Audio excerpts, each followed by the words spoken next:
Thank you so much, all of you, for being here. And this my last visit to visit my father, he told me a story about my grandmother. On the Prophet's birthday, she would make kheer and distribute it to all her neighbors, Hindus and Muslims.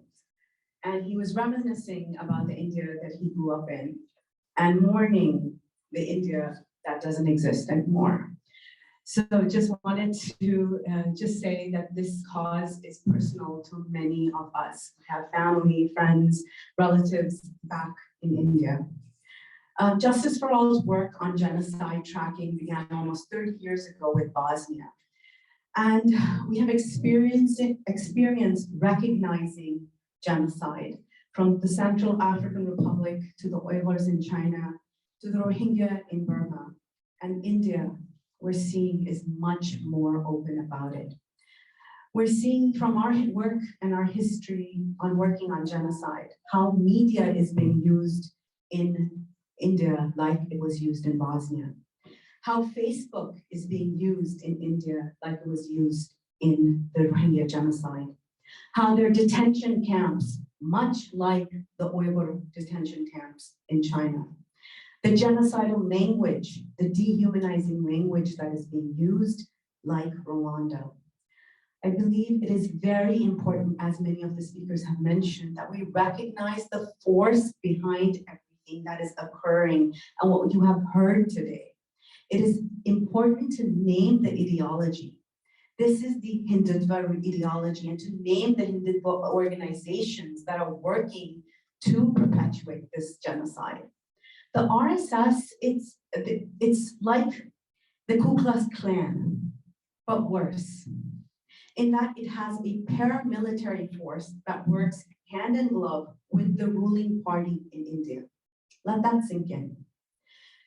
Hindutva groups are frankly unlike anything we've seen in the past. They operate at the political level, like the BJP, much like the Nazi Party or the Tea Party.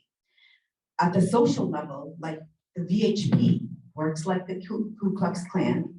And on a religious and paramilitary level, RSS shocks us or centers like the Proud Boys and the Serb Volunteer Guards, as well as with extremist groups enforcing their ideas through mob violence, through the Bajrang Dal. It's important to name them as extremist organizations, and I hope the United States government will be able to do this. We heard a lot about the calls to genocide in December.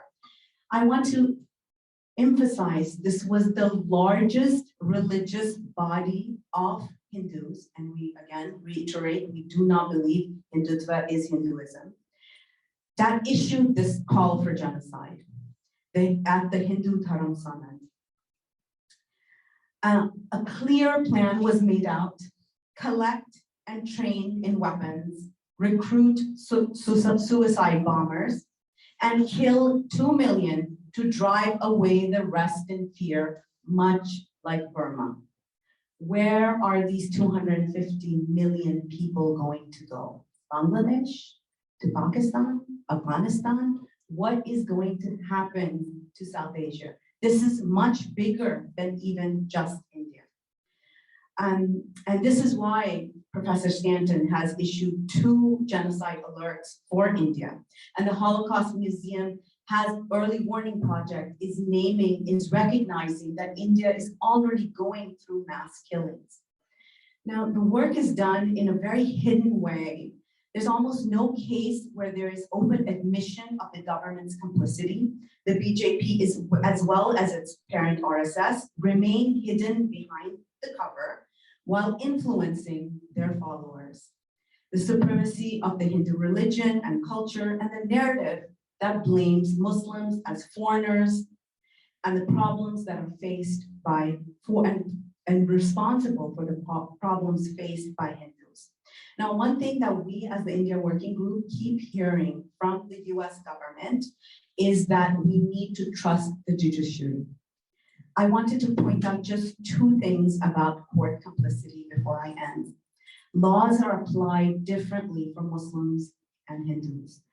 Courts are now expressing opinions beyond the case being heard and making the environment for future judgments. I want to bring up Tista's case.